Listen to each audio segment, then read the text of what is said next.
하나님의 평화가 여러분과 함께하기를 주의 이름으로 축복합니다. 오늘 우리에게 주시는 하나님의 말씀은 마태복음 15장 21절부터 28절 말씀까지입니다. 부스러기 은총이라는 제목으로 말씀을 전하겠습니다. 가나안 여인이 예수님을 찾아왔습니다. 여인은 큰 소리를 지르며 다윗의 자손이여 나를 불쌍히 여기소서, 내 딸이 심하게 귀신 들려 있습니다. 예수님은 가나안 여인의 이야기를 듣고 아무 대꾸를 하지 않았습니다.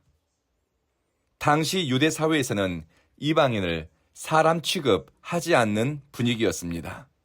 문화적, 인종적, 종교적, 사회적 골이 무척 깊고 컸습니다.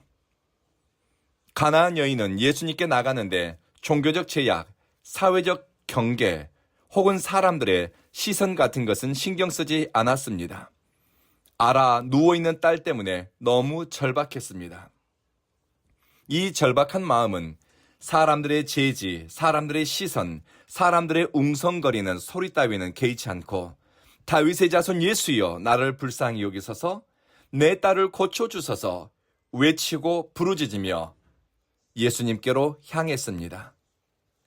가나안 여인의 포기하지 않는 절박함, 예수님께 매달리는 간절함에 제자들도 당황했는지 주님께 이렇게 말합니다.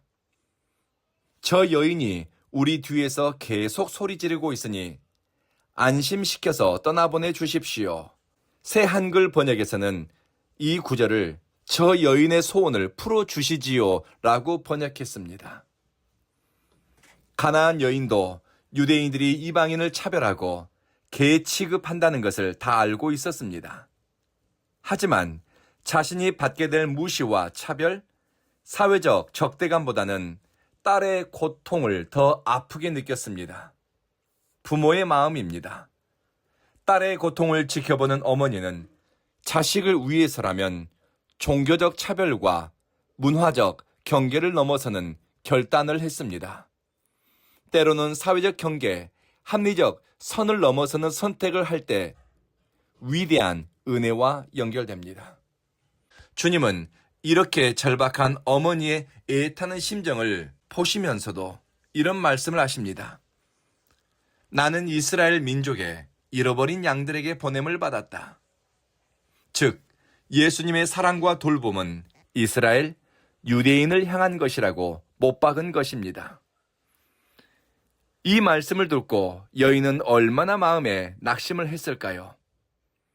그런데 가나안 여인은 예수님의 말 한마디에 마음 상해 왔던 길을 돌아갈 뜻이 없습니다. 어떤 사람은 은혜 받을 기회가 왔는데 자기 마음이 불편하다 싶으면, 기분이 나쁘면 은혜 받을 기회를 걷어찹니다.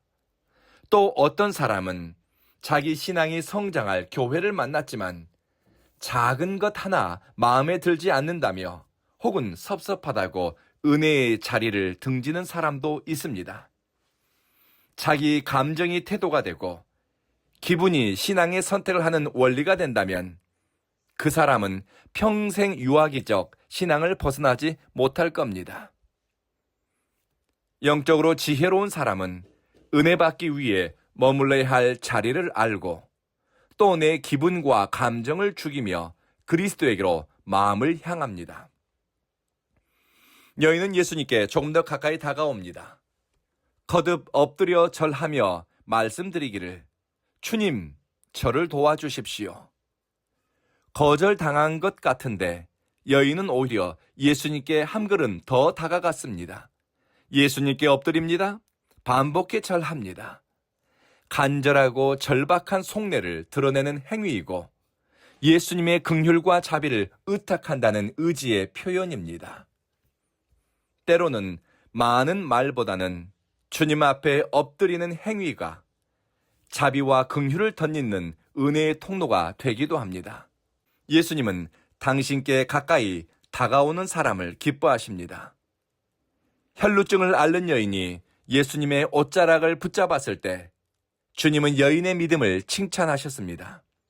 좋은 신앙은 예수님에 대해 많이 알고 말 잘하는 것이 아니라 예수님의 옷자락을 붙잡기 위해 손 내미는 행위이고 예수님께 한 걸음 더 다가서기 위해 선택하는 용기입니다. 그런데 이때 예수님은 여인에게 굉장히 모멸적인 말을 합니다. 자녀들이 먹을 것을 개에게 던져주지 않는다. 이것이 당시 유대인들이 이방인을 대하는 일반적인 태도였습니다.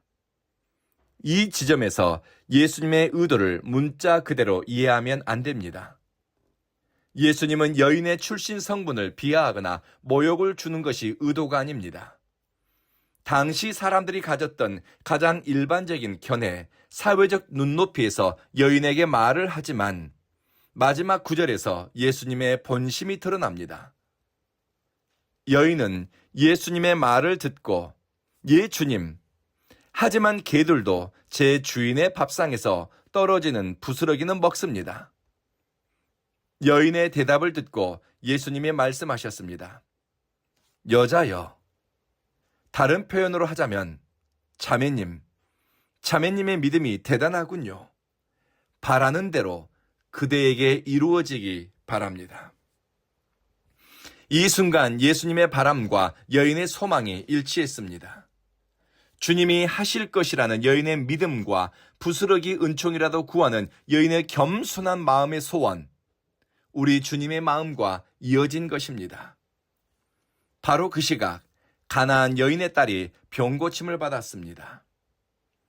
바리새인과 서기관들은 성경 지식과 종교적 배경을 앞세워 우쭐하고 그 지식과 경험으로 예수님을 사로잡기 위해 말에 올무를 놓았습니다.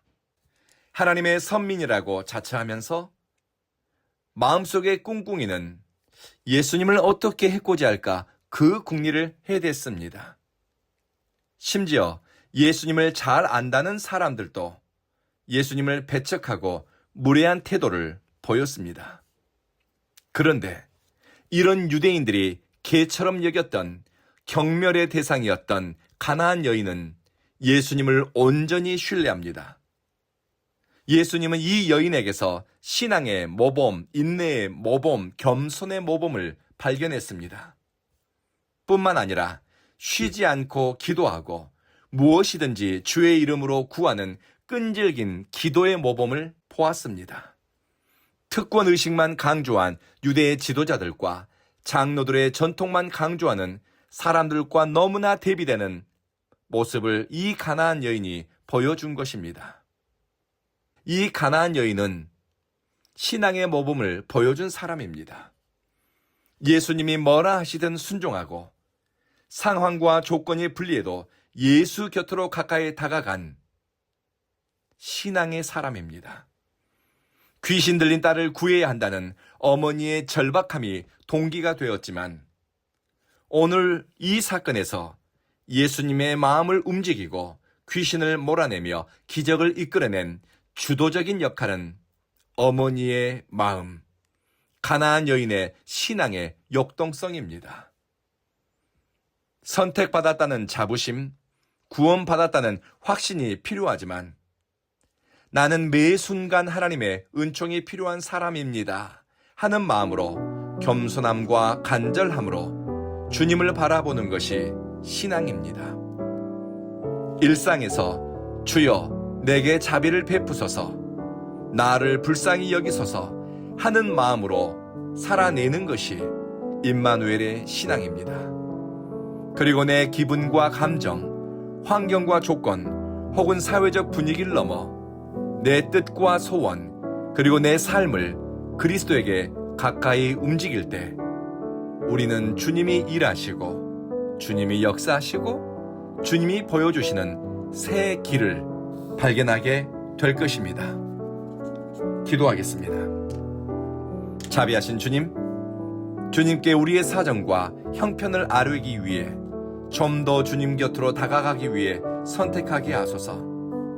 환경에 등 떠밀리고 내 힘으로 넘어설 수 없는 벽을 마주한 것 같더라도 하나님의 아들 예수 그리스도시여 나를 불쌍히 여기소서, 바라고 부르짖는 것을 멈추지 않게 하소서. 영적 성장과 믿음의 진보를 이루는 일에 내 기분과 감정이 태도가 되지 않게 하시며 사소한 것에 마음을 빼앗겨 소중하고 가치 있는 자리, 관계, 기회를 잃지 않게 하소서.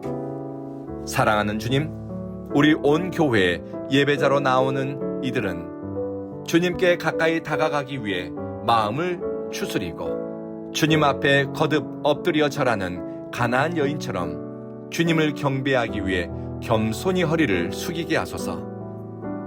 온 교회 예배자들은 주님을 경배하는 데서 기쁨을 발견하고 이곳에서 영적 구심점이 회복되므로 믿음의 진보를 이루게 하소서.